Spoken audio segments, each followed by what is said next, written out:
નમસ્કાર વિદ્યાર્થી મિત્રો, મારી યુટ્યુબ ચેનલ સંજય પટેલમાં આપ સૌનું હાર્દિક સ્વાગત છે. મિત્રો, આજના વિડીયોની અંદર આપણે ધોરણ 7 વિષય છે સામાજિક વિજ્ઞાન, જેનો પાઠ 9મો, જેનું નામ છે 18મી સદીના રાજકીય શાસકો. આ પાઠના સ્વઅધ્યયન પોથીના પ્રશ્નો અને તેના જવાબો વિશે શીખવાના છીએ. વિદ્યાર્થી મિત્રો, જો તમે મારી ચેનલમાં નવા હોય તો મારી ચેનલને જરૂરથી સબસ્ક્રાઇબ કરો. વિડીયો સારો લાગે તો લાઇક કરો, શેર કરો અને બેલ નોટિફિકેશન ઓન કરો, જેથી મારા આગળના નવા વિડીયો પણ આપને મળતા રહે. તેમજ વિદ્યાર્થી મિત્રો, આ પાઠની પીડીએફ જોવા માટે પ્લે સ્ટોરમાંથી અમારી એપ્લિકેશન વિશ્વગુરુ STD 1-12 ગુજરાતી ડાઉનલોડ કરી તમારા મોબાઈલમાં ઇન્સ્ટોલ કરો. જે શરૂ કરશો એટલે આ પ્રકારે જોવા મળશે, જેમાં સ્વઅધ્યયન પોથીની અંદર ધોરણ બતાવશે, ધોરણ પસંદ કરશો એટલે વિષય બતાવશે, વિષય પસંદ કરશો એટલે પાઠ બતાવશે, જેમાં વિડીયો ઉપર ક્લિક કરશો તો વિડીયો જોવા મળશે અને પીડીએફ ઉપર ક્લિક કરશો તો પીડીએફ જોવા મળશે. તો આશા રાખું છું અમારી એપ્લિકેશન આપ સૌને ગમશે, જરૂર ડાઉનલોડ કરજો. તો ચાલો મિત્રો, હવે શરૂ કરીએ પાઠ 9મો. પહેલો પ્રશ્ન, સાચો વિકલ્પ પસંદ કરી શોધીને બોક્સમાં લખો, જેમાં પહેલું, નીચેના પૈકી કયો શાસક જુદો પડે છે? તો જવાબ આવશે ડી, નાદિર શાહ. બીજું, ઔરંગઝેબના અવસાન બાદ દિલ્હીની ગાદી પર કયો શાસક આવ્યો? તો જવાબ આવશે એ, બહાદુર શાહ. ત્રીજું, શીખોના 10મા અને અંતિમ ગુરુ કોને ગણવામાં આવે છે? તો જવાબ આવશે ડી, ગોવિંદ સિંહને. ચોથું, નીચેના પૈકી કયા યુદ્ધમાં મરાઠાઓની હાર થઈ હતી? તો જવાબ આવશે ડી, પાણીપતનું ત્રીજું યુદ્ધ. પાંચમું, ઈસવીસન 1757માં બંગાળના નવાબ અને કંપની વચ્ચે કયું પ્રખ્યાત યુદ્ધ થયું હતું? તો જવાબ આવશે ડી, પ્લાસીનું યુદ્ધ. છઠ્ઠું, જયપુર શહેર વસાવનાર રાજવી કોણ હતા? તો જવાબ આવશે સી, સવાઈ જયસિંહ.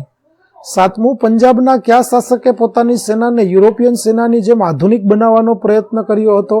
તો જવાબ આવશે સી, રણજીત સિંહ. ત્યાર પછી, શિવાજીના માતાનું નામ શું હતું? તો જવાબ આવશે એ, જીજાબાઈ. નવમું, અષ્ટપ્રધાન મંડળ કયા શાસકની વિશેષતા હતી? તો જવાબ આવશે બી, છત્રપતિ શિવાજી. ત્યાર પછી ખાલી જગ્યા પૂરો, જેમાં પહેલું, ગુરુ ગોવિંદ સિંહના મૃત્યુ બાદ બંદા બહાદુરે મુઘલ સામ્રાજ્ય સામે વિદ્રોહ કર્યો હતો. બીજું, ઈસવીસન 1757માં બંગાળનો નવાબ સિરાજ ઉદ દૌલા હતો. ત્રીજું, શિવાજીના પૌત્ર શાહજીને ઔરંગઝેબે કેદ કર્યા હતા. અને ચોથું, મરાઠા શાસનમાં બાલાજી વિશ્વનાથ પ્રથમ પેશવા હતા. ત્યાર પછી બંધબેસતા જોડકા રચો, જેમાં રોબર્ટ ક્લાઇવની સામે આવશે બી, સવાઈ જયસિંહની સામે આવશે ડી, આધુનિક વેધશાળાઓનું નિર્માણ કરાવનાર. ગુરુ ગોવિંદ સિંહની સામે આવશે એફ, શીખો માટે 5 ક આપનાર. છત્રપતિ શિવાજી, તેની સામે આવશે એ, છાપામાર યુદ્ધ પદ્ધતિમાં નિષ્ણાંત. અને અહમદ શાહ અબ્દાલી, તેની સામે આવશે સી, પાણીપતના ત્રીજા યુદ્ધમાં વિજેતા.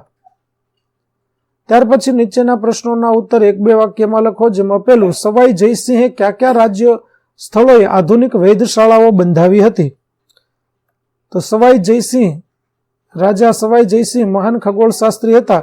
તેમણે દિલ્હી, જયપુર, ઉજ્જૈન અને મથુરામાં આધુનિક વેધશાળાઓ સ્થાપી હતી. બીજું, શિવાજીએ તેમના સમયમાં કોની સાથે સંઘર્ષ કર્યો હતો? તો છત્રપતિ શિવાજીએ તેમના સમયના બીજાપુરના સુલતાન, મુઘલ સમ્રાટ ઔરંગઝેબ, પોર્ટુગીઝો વગેરે સાથે સંઘર્ષમાં હતા. ત્રીજું, પાણીપતનું ત્રીજું યુદ્ધ કોની વચ્ચે લડાયું હતું? તો પાણીપતનું ત્રીજું યુદ્ધ મરાઠાઓ અને ઈરાનના શાહ અહેમદ શાહ અબ્દાલી વચ્ચે થયું હતું. પ્રશ્ન 5A, નીચેના પારિભાષિક શબ્દોની સમજૂતી આપો, જેમાં પહેલું છે વેધશાળા. તો રાજપૂત યુગ દરમિયાન અવકાશ ક્ષેત્રે સંશોધન કરતી સંસ્થાઓને વેધશાળા કહેવાતી હતી. રાજા સવાઈ જયસિંહે દિલ્હી, જયપુર, ઉજ્જૈન અને મથુરામાં આધુનિક વેધશાળા બનાવરાવી હતી. બીજું છે છાપામાર યુદ્ધ પદ્ધતિ.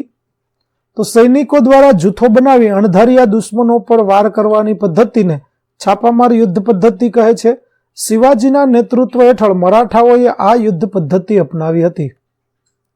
ત્યાર પછી બી, નીચેના પ્રશ્નોના ઉત્તર 2-3 વાક્યમાં લખો, જેમાં પહેલું, રાજા સવાઈ જયસિંહની સિદ્ધિઓ જણાવો. તો રાજા સવાઈ જયસિંહ કુશાગ્ર રાજનેતા, સુધારક, કાયદાવિદ અને વિજ્ઞાન પ્રેમી હતા. તેમણે જયપુર શહેરની સ્થાપના કરી હતી. તેઓ મહાન ખગોળશાસ્ત્રી હતા. તેમણે દિલ્હી, જયપુર, ઉજ્જૈન અને મથુરામાં આધુનિક વેધશાળાઓની સ્થાપના કરી હતી.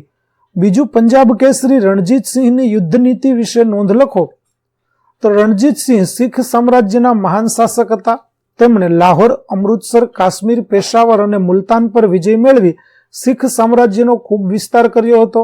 તેમણે તેમના લશ્કરમાં યુરોપિયન સેનાપતિઓ અને સૈનિકોની નિમણૂક કરી હતી. તેમણે તેમના સૈન્યને યુરોપના દેશોના સૈન્યની જેમ અતિ આધુનિક બનાવ્યું હતું. ત્યાર પછી ત્રીજું, પેશવા બાજીરાવ પ્રથમની સિદ્ધિઓ જણાવો.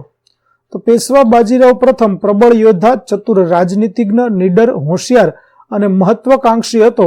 તેણે અનેક મુઘલ પ્રદેશો જીતી લઈ મરાઠા સામ્રાજ્યનો વિસ્તાર કર્યો હતો. તેણે માળવા, ગુજરાત અને બુંદેલખંડ જીતી લીધા હતા. તેણે જિંજીરાના સિદ્દીને હરાવી તેની પાસેથી કેટલાક કિલ્લા મેળવ્યા હતા. આમ પેશવા બાજીરાવ પ્રથમે મહારાષ્ટ્રને એક મહાન મરાઠા સામ્રાજ્યમાં ફેરવી દીધું.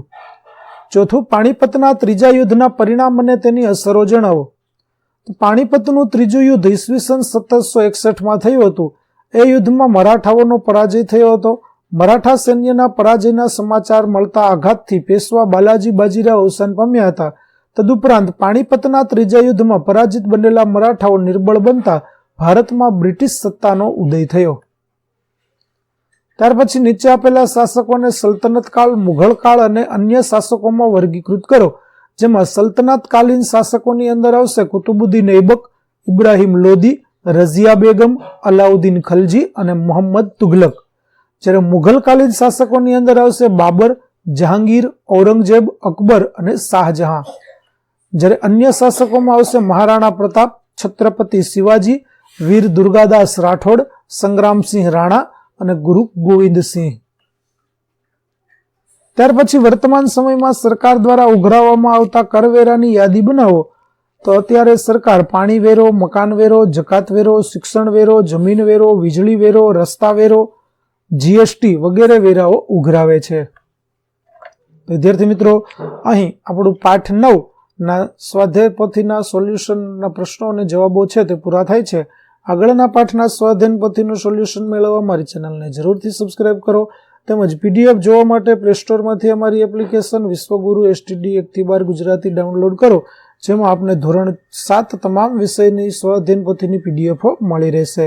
તો આશા રાખું છું અમારી એપ્લિકેશન આપને ગમશે. જરૂર ડાઉનલોડ કરજો. ફરી મળીશું નવા પાઠ સાથે. ત્યાં સુધી આવજો.